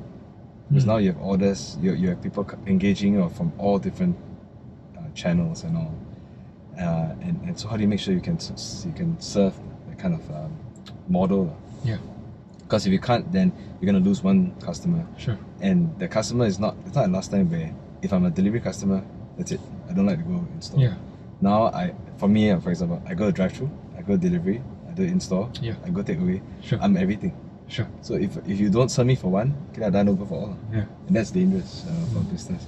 So that any brand has to figure out, what's the way to serve the customer, but also make sure that employees know how to serve the customer like that. Yeah. Because it's easy to say, but it's complex for the employee now. Okay. Like, which one? Which channel? Yeah. It's so confusing. So how do we make Correct. it easier for them? That's one. I think the second one is in the old days where, not say old days, like maybe pre-COVID, just pre-COVID, right? Yeah. Most of the times your engagement is in restaurant, in the retail, in the shop, whatever it is. Now the customer doesn't even have to get into a restaurant to see your brand or experience you. The question is, for an F&B brand, right, how are you going to engage customers like that? Correct. Yeah, it's a totally different hospitality model, and it's very different from what we are used to.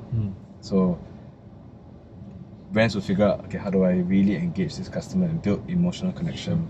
Those are the ones that will succeed. So I think those are the two things. Really, the operations model and the engagement model. Those will evolve very quickly. Sure. So for example, it's a very interesting point you brought up, right? So let's say you have delivery platforms right now. Let's say you have Grab or Foodpanda.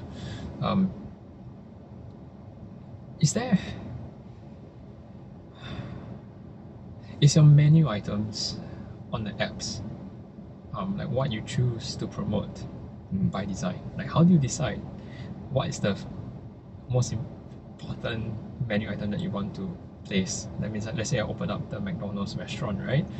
I tap through it, and then you see like, okay, this is the number one menu item on the list. What thought process goes into it? It's a function of your historical purchases. Sure. So first you gotta know, okay, if let's say you've always been buying chicken McNuggets, Sure. We'll always offer that first, because convenience is key, speed is key for you, not for the restaurant. So we just want to make sure if you're a chicken McNuggets fan, right? Then that's the first thing you do. But let's say you don't want that, then you go down the menu. Then it's always about trying to understand, okay, for a delivery customer, what do they usually want? On average, if I aggregate everybody. Is it more sharing options? Is it more individuals? And based on that, then we kind of rank. Okay, what are the items to showcase to you? Because for us is, if you're already on our site, that means you already want to order. Correct. The most important thing is to make it fastest for you. Yeah. So you don't have to, because one thing me as a consumer, when I do the scroll too much, I'm like fatigued. Right? Yeah, correct. I'm like, okay, there's too many things also. Do it again. Yeah. So we try to avoid that. Okay. Because then we don't want customers to feel that way. So. Sure.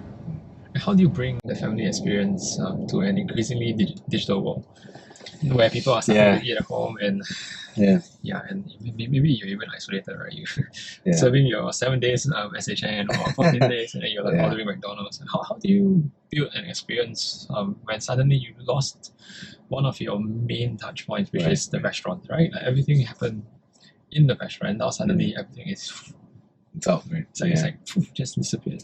I think that's a hard question to answer. But it's something that's on our minds now. You know? Like you say, in the past, when you're in the restaurant, there's just so much around you that creates that ambiance. But when you're at home, then your home is your ambiance. The food is just food. Then the question is, how do we create that experience? I think that there are many ways to do that. I think the first things first, when, for example, Happy Meals and all that for families, we have been more conscious in driving things like books versus toys, because we are trying to get to environment where the parent and the child engages in one activity together, which is reading now. So we drive a lot of that, so that even when they don't come to the restaurant, they're at home, the book is still, there's just something that engages them, connects them. Of course, we have also other ways that we through our marketing and our content, we always try to showcase that frame of families enjoying at home, and that kind of moment, so that whenever consumers feel, okay, I want to break from work, for example, and I want to spend time with my kid, okay, let's order McDonald's and let's have fun together. So at least you still have that emotional connection to the brand and the food with the setting you're in. Then of course we also have fun things like the Jenga that we recently joined launched, and that was really the whole idea of that is you're all at home. Whether your family at home, you're bored, or your friends, you can't go out at the point of time, especially. At least you have something that you can do together, and that creates that kind of fun. And you might not link it to the McDonald's thing, but at least now you think, okay, every time I want to get together with friends, family, it's something I can go to. And that's how, these are small ways we do it. Yeah.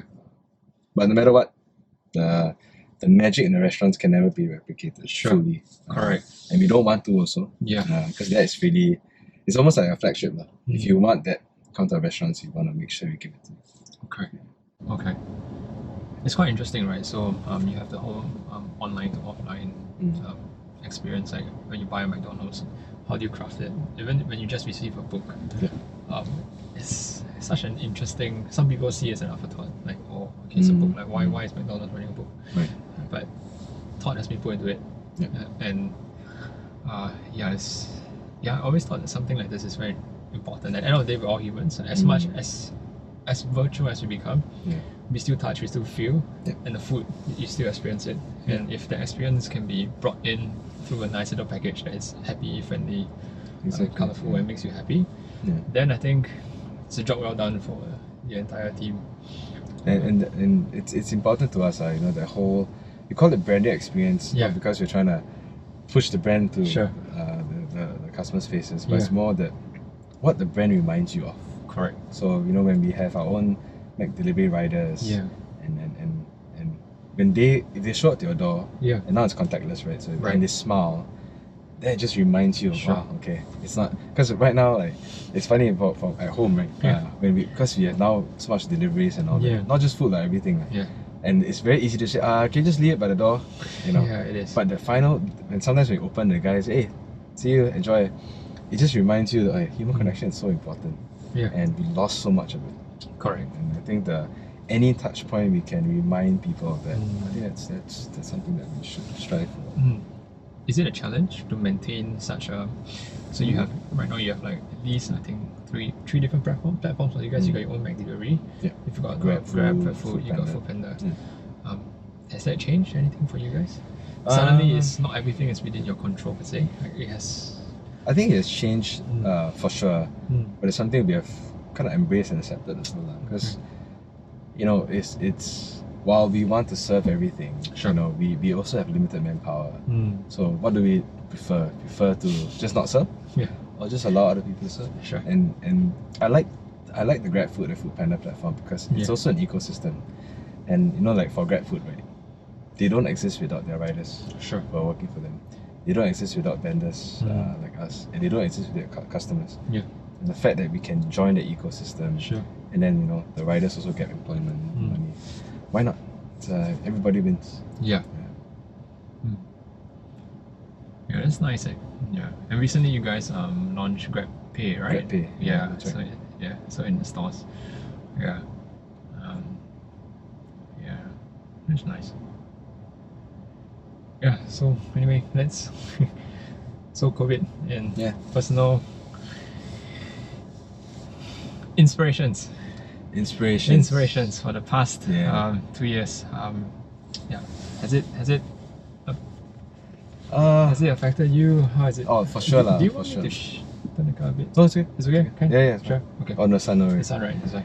Get a tan. In your face. Getting a tan. No, I think inspiration has been tougher to get. But it's sometimes it's also your personal what you want to expose yourself to will define whether you can be inspired or not. So of course, because of COVID and because we manage an F&B business, we've always had to tune into the news. Correct. But because you always see the news, you can just drown us. It's like, okay, it's always bad news, right? Most of the time. But it's a personal choice. When do you want to disconnect? And when you disconnect, what do you do? Right? So for me, I used to love traveling. I still love traveling, sorry. Used to travel. Love traveling, cannot travel. But it's not just traveling. Sometimes we travel to other McDonald's countries and we see what they're doing, and it also inspires us.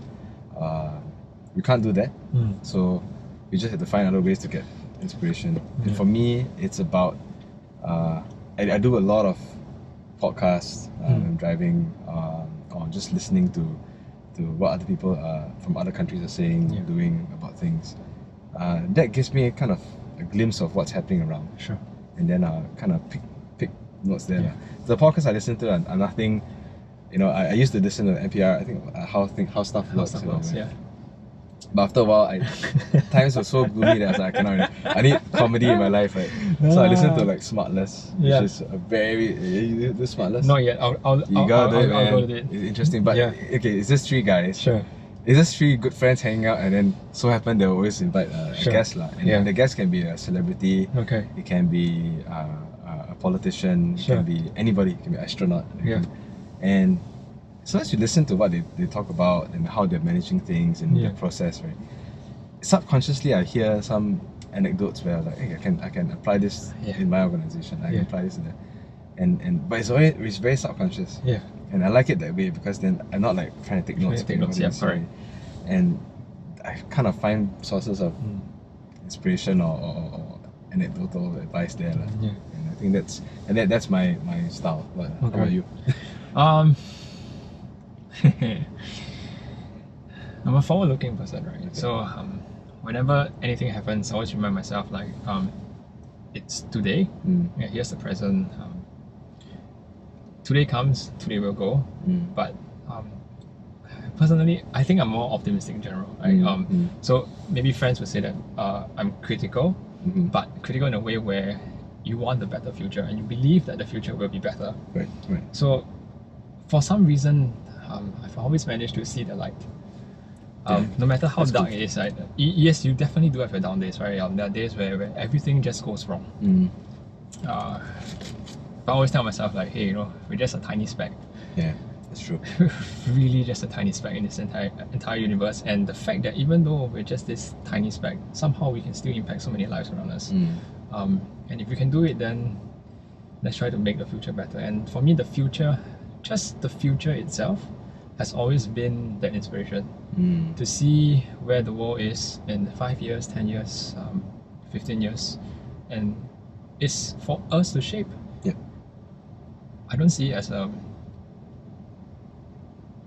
I don't see it just as an experience. That means like someone's pulling you along and then you're going to you're just going to live within it. Yeah. I see it more of we all have a chance to make the world the place you want it to be, and that's, at least for me, that's where I draw my inspirations. Right. Of course, on the side, then there are side hobbies that you picked up, and I think learning really helps. Just picking up new things, keeping your brain active. Right. Yeah, so I think COVID has grounded a lot of people, right? And suddenly everyone has so much time to explore, like go into then go within. Go in. Yeah, that's true. correct. Yeah. What about yourself? Like, has it been tough? For sure. I mean, Yeah. when I'm also optimistic person Yeah. by nature. So when things keep going wrong, Sure. it there's a struggle to keep staying optimistic when Yeah. everyone's like, nope, No. it's not gonna work. No. Like, oh man, and I draw energy from positive Yeah. thinking and all that. Correct. So when everything is negative, it's harder. Yeah. But I think I'm quite similar in the sense that Yeah. I think Ami has taught me this as well. Yeah. When you think today is very tough, Yeah. time will go. Like, time moves and you move along. Yeah. And that day was that tough time is gonna go over, Yeah. and you realize time will kind of pull you along. Sure. Anyway, and it's up to you. Naturally, whatever you are, your character Sure. will help in that process, go along that process. Yeah. So I also felt, even in the toughest time, I thought, well, how am I going to get through this? Yeah. Okay. But after a month, like, oh, done. Done. Then you realize, okay, Correct. this time, this too shall pass. So Yeah. I do believe in that as well. But I also try now to talk to more people, Okay. to see how they're thinking, Yeah. whether they're optimistic or optimist or pessimist. Right? Sure. I just talk to more people to get perspective, because Yeah. then you realize, yeah, you're right. The one, we are a tiny speck, and two, we only know what we know if we are based on our world. Correct. But the more we talk to people, you realize, okay, Yeah. I can expand the world a bit. Correct. A bit. And just today, I had a call with some of the other MDs from other countries, and they were talking about stuff. And just that 2 hours, I really felt, hey, I didn't think about it that way. Yeah. Hey, that's really cool. Correct. And it's that kind of Yeah. thing. I mean, just speaking to people and all that helps perspective as well. Yeah, it does, right? Yeah, I think sharing experiences is one of those things where it's the easiest way to transfer a thought process for someone else. Like we are all of circumstance, right? Like I don't think we fully truly understand what someone has been through. Right. But just by them sharing with you how they went through it, why they went through it, why they did what they did, lets us kind of reflect on their actions, and hopefully it gives you it opens one additional, like you said, perspective for us, right? Like we can start to see different things. So a friend once told me that it was last 2 years, right? Everyone was grinding it out, like trying to make ends meet. He actually said willpower, like the will to do something, is finite. Like you can only use it for so long. Like eventually you would finish it. So and that hit me quite hard, because it's very true, right? Like even for anyone, we all have our fights. There's only so long you can will yourself forward, and it'll come a day where you need something else to look forward to say that, hey, it's not just let's wake up, let's go through it, let's go fight the war. There should be a bigger reason to it. There should be something bigger or that you're trying to go for. And I think at least that has been a, like, not say awakening, but like a reminder. That you can't just will yourself on every other day. Like there should be something else. Like even find happiness, just meet a friend, like you should be happy, enjoy the moment. And I think especially when you're in charge of a business, or so many people are impacted by every decision, right? It's easy to feel that, man, I must get everything right. Correct. Or I must have all the answers. And I must be on all the time. Correct. I can't afford to at least take a break. Mentally, right? And I think that's when you burn out. Correct. And I know I've been through several instances in past years where like, all right, I'm almost there. Okay, I better just check out for a bit. Okay. If not, I will. If I burn out, it's worse for everybody, because then I make the wrong decisions and all that. Right? Okay. And one thing I also realized is, and this is nothing to do with inspiration. It's more as I learned throughout managing like people and all that. In the past, when I was younger, I always thought, okay, to be a CEO or MD or whatever, right? You gotta be all. You have to know everything. You have to write decisions. You have to have your very strong point of view. And it must always show. And over time, I realized that the more I can share and reapply, the easier for everybody. Because I don't have to keep thinking of new ways. Like sometimes I listen to something, I can do the exact same thing. Correct. Done. And it's better, right? To do it faster. And to me, the whole idea of getting more point of views and challenging your own, and sometimes just saying, you know what, that's absolutely right, I'm wrong. Okay, cool. Correct. And being okay with that, the better it is for the people, because they get to step up. But also better for you, because then you realize you're learning. And you don't put so much pressure that you gotta get everything right. And that's very stifling. I'm learning also. I'm still learning, but I think that's. And then it's in a way linked to the inspiration, because you're kind of getting inspiration from others. How do you realize you were burning out?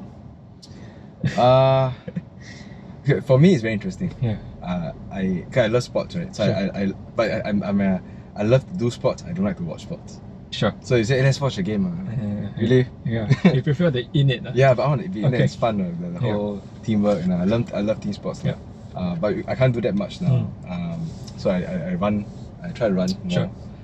And running to me is when I feel stressed, I run. But I also realize that I usually that works when I feel that I'm in control. I'm happy and all that. I can I go for a run. Even though I'm stressed, I'm at least I know what I'm doing.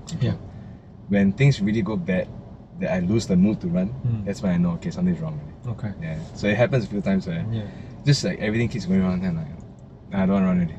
Or I'm supposed to run this morning, but then I wake up late. I know something is not.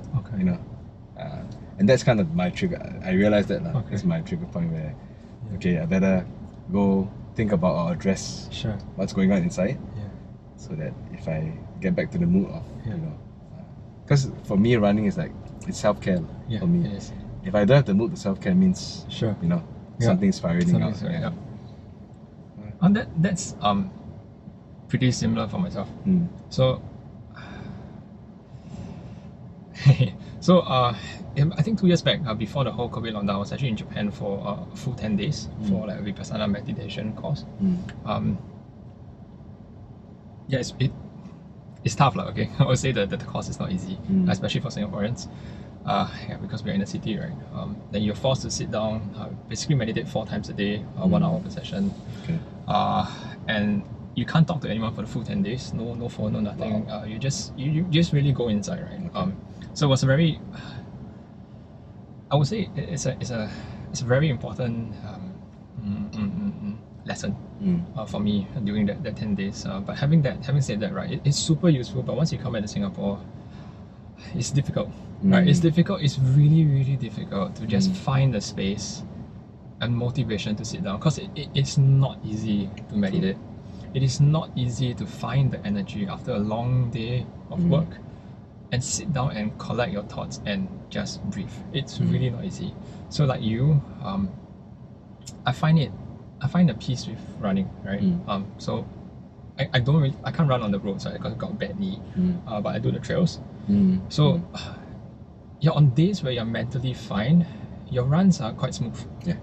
And on days that you are just tired, like you don't know there's nothing wrong with you physically, but you just can't Can't go. Right? you just can't go. Yeah. It's like you still, like sometimes I still force myself to go, right? Because I tell myself that if you go, that's your way off. Right. But then your run just becomes shit.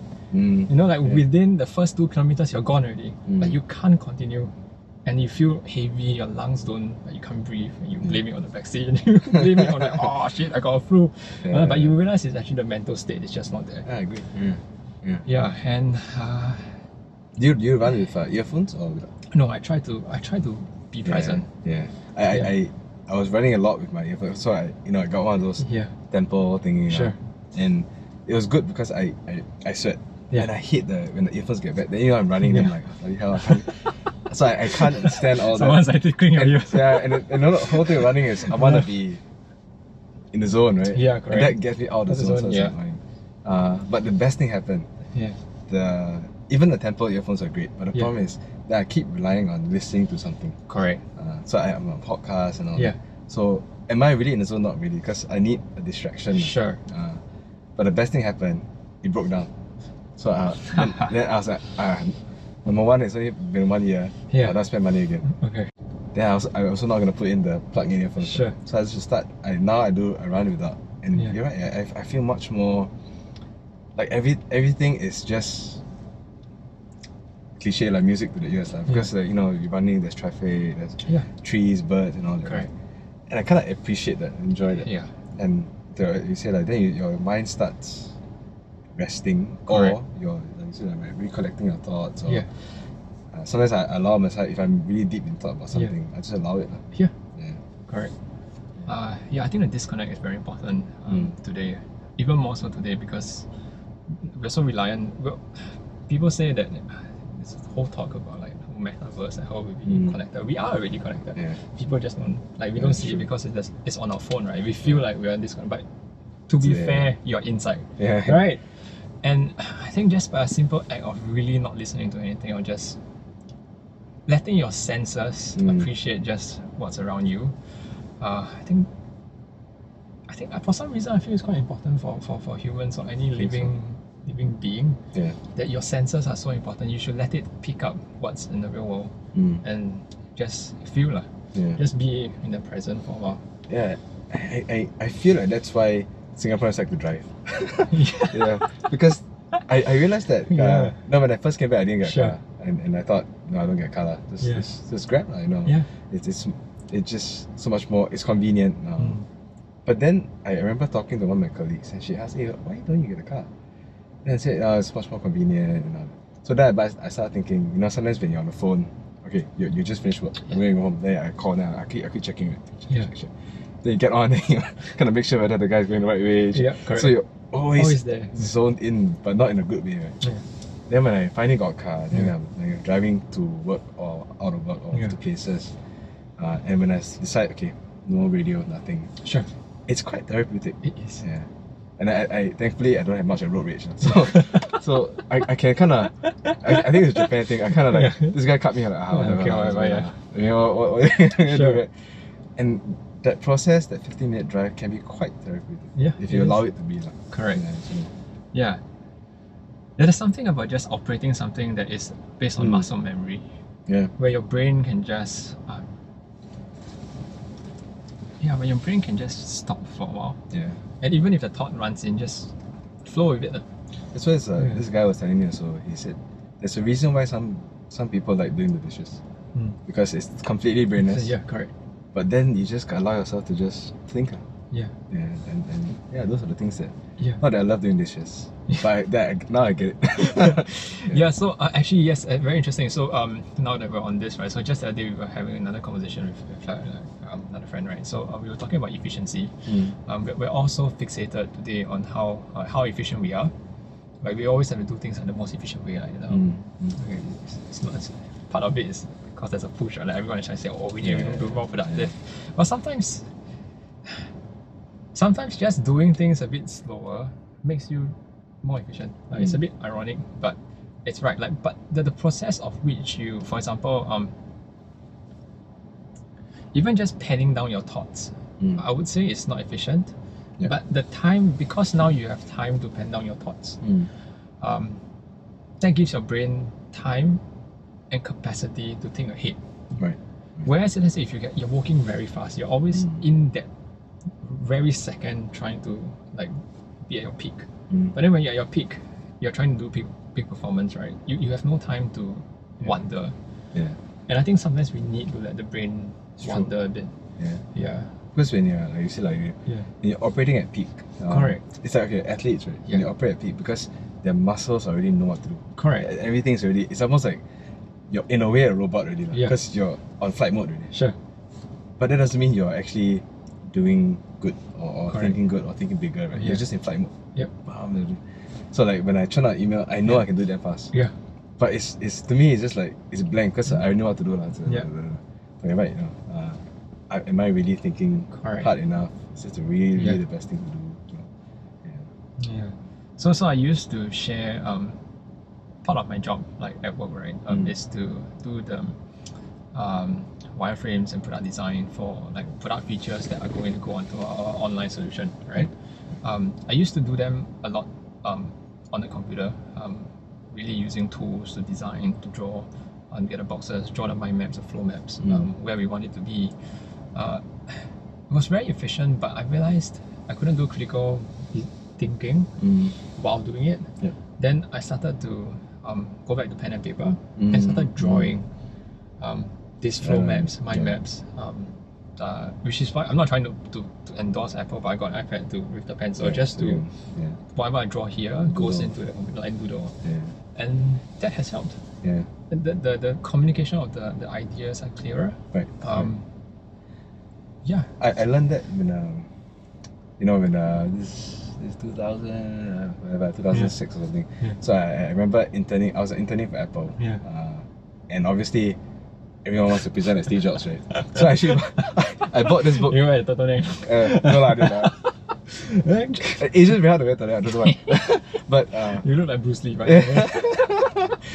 But so I bought the book How to Present at Steve Jobs. So Sure. it's one of his ghostwriters that wrote the book. Yeah. And one thing he said is very true, and it's very similar to what you said, doodling and all that, right? Most people, when you say do a PowerPoint, they'll open a PowerPoint first, and then they'll start thinking, okay, put this image here lah, Then the key is, why is the aesthetic more important than message? Yeah. The harder part is to come up with the right message. Yeah. Then the aesthetic can come later, right? Yeah. So that stuck very long with me because I used to keep doing aesthetic first. Okay. I can churn out PowerPoint, no problem. But the point is, okay, what's the message? Right? Oh yeah, shit, yeah. And after reading a book, I try my best every time, especially when I need to do something like, for example, recently we have to share the future business plan, and I really explain to people what's in it for you for this future, rather than tell you, all right, you can do these 5 big initiatives, woohoo, And that's why I started doodling. I doodle, okay, what's the key message for this? What's the key message for that? And once you do that, go through the hard work of thinking and kind of penning it down. Yeah. Everything flows much better. It might take a bit longer, but at least the end work will be like, okay, this is good. Yeah. I'm happy with this. But the problem about pace is not many people feel they have the luxury of time. Yeah. But I do think it's a worthy investment. Sure. And the more I always feel the more you do that, Yeah. the better you'll be at doing it. Versus if you do it too fewer times than you should, right? Then it becomes very difficult. Yeah. It's very hard for people to really think through. Yeah. But on the topic of books, though, is there one or two books that that has like I'd say impact, but Really struck a chord. 印象最深刻 yeah, impact, yeah. I guess, but it's nothing to do with self-help books. Sure, right? yeah, no, It's The don't have Godfather. to- The Godfather, okay. I read the book a million Sure. times, and it's amazing because that book is what amazes me about books is the stories are all very very Sure. intriguing. I love mafia movies and all that. Yeah, But you realize that like this guy Mario Puzo, he writes the stories, how deep he goes into each story is Yeah. so well thought through. okay. And every scene, and if you play it like virtually in your mind, Yeah. it's like wow, every scene he's thought through every single detail. Mm. So I'll never forget the. Are you familiar with the movie? No, I don't think Okay. I remember it, but Okay, it's I good. watched it, So, yeah, anyway, so yeah. basically, Godfather, there's these three brothers, Yeah. and the Don, or the Godfather, Yeah. the head of the mafia. His three sons, one is the hothead. Okay. Basically, he's the temper guy. Sure. The other guy is more the background, but he's not made to be mafia, so he's not great. And the third guy is his younger son, Yeah. who fought in the war. Okay. So they made it a point that he doesn't get into the gang Okay. because he's like the national hero, right? Yeah. And the good one amongst the it's almost like the parents always say, I do I open hawker stores so that you can study. That kind 在 of 我 thing. 做黑的， Ah, 你做 yeah. 你不要过进来。 So this is the guy, yeah. and circumstance forces him to go in. Sure. Right. So someone tried to kill his dad. Mm. Then someone hit his brother. So Sure. he had to be the one to step up. Sure. And then he realizes actually he's super badass. Yeah. And he's very comfortable in the environment. So there's one scene where he writes about how he went to visit his dad. Yeah. He was still in the army, he was not in yet. But when he went up, he realized that all his dad's guards are gone. Okay. And he asked the nurse, how come, why are they all gone? So he says, they were told to take a break. So he senses, okay, someone's going to hit him again. Correct. He's already in the hospital, almost going to die, but didn't. So then he was very quickly moved into another room and all that. Then he went down. Then a family friend came to visit. So then he says, hey, come, pull out your collar to look like mafia. And then put your hand inside your pocket so it looks like you have a gun. Then each of us smoke a cigarette. Then he lights the cigarette for him. And he realizes his hands don't shake. Yeah. He's like perfectly calm. It's not mafia, no. Yeah. He's never been through any of this. So that moment is the pivotal moment he realizes, I'm made for this. Mm. But the way he wrote it, that lighter, The lighter. not Sure. it's like all these details, it's amazing. Yeah. And that's why it's so, you can read it again and again. It's Yeah. very relatable. Yeah. It's crazy. Yeah, I love that book, man. I Okay, mean, can I'll pick it up. yeah, that one I'll is pick it up. crazy. Yeah. I'll pick it up and do that one. Yeah. Yeah, that's nice. Yeah. I think for me the one book, fiction aside, since you brought up more, I think the bio, the one Walter Isaacson wrote for Albert Einstein. Okay. I think that one for me had quite an impact. Mm. Mainly because it hit me hard that we should learn how to think. Mm. Yeah. And that sometimes imagination is very important. Right. Like it can be wow, it can be crazy, it can be like totally just a fantasy, right? Mm. Yeah, so to me, I thought that was amazing. Like that dude spent a great deal of his time just observing. Being, Yeah, and just being. Mm. And I think we really don't have, nowadays we really don't have the opportunity to do this anymore. Yeah.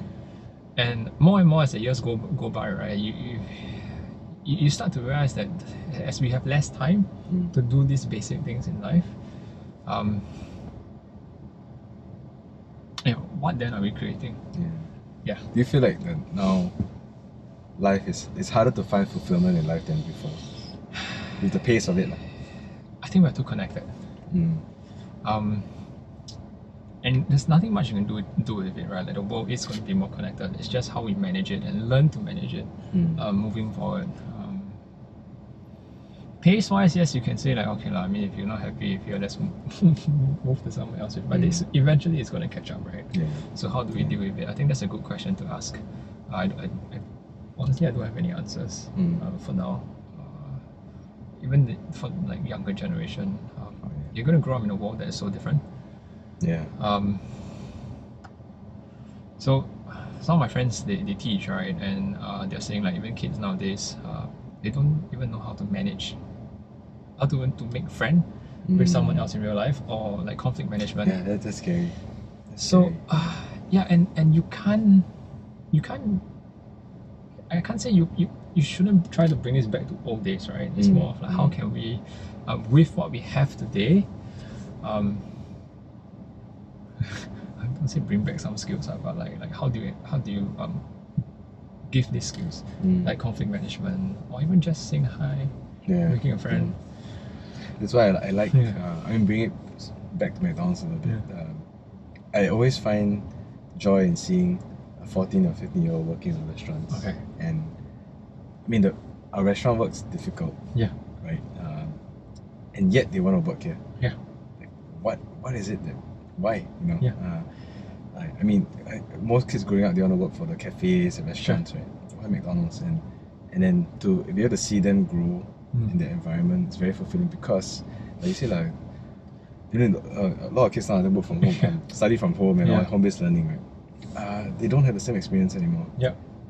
Just university kids. I heard for the year ones, right? Yeah. Usually, what you have outbound school, bash, and all that fun stuff, right? That gets you together. You have sports and all that. All the people going to uni first year don't know their classmates. Have never met their classmates. Yeah. Project work is all virtual. Sure. That's a horrible first year, man, right? And then that's your baseline. Yeah. And these are university. Imagine the primary schools, the secondary schools. Yeah. So, and you take that away from them. How do you expect them to be sociable? Yeah, right? And we're social creatures. Yeah. So it's that's why when they come to restaurants, it's very very good because then they're forced to do it. Sure. They're forced to go and say hi to the customer. Which is completely not their norm, right? Yeah. And then they're forced to go and talk to auntie. Yeah. Or a colleague, right? Yeah. Totally not their norm. But yeah, and you can't TikTok the auntie also. Yeah. So it's good lah. It's good that people are exposing themselves. We hope more younger folk will do that because not like you said, it's not to learn how we went through things, but it's really more get a taste of what it feels like. Connection. Sure. Right? And if you don't like it, okay lah, then you can go back to the virtual world. Yeah. There's a lot of beauty in there's beauty in both. I guess there's beauty in both. Yeah. Anything else that you want to share with? No man, I mean this is fun. Also very reflective for me. You know, when I think about things, whether it's personal or professional life. And it's good to chat, man.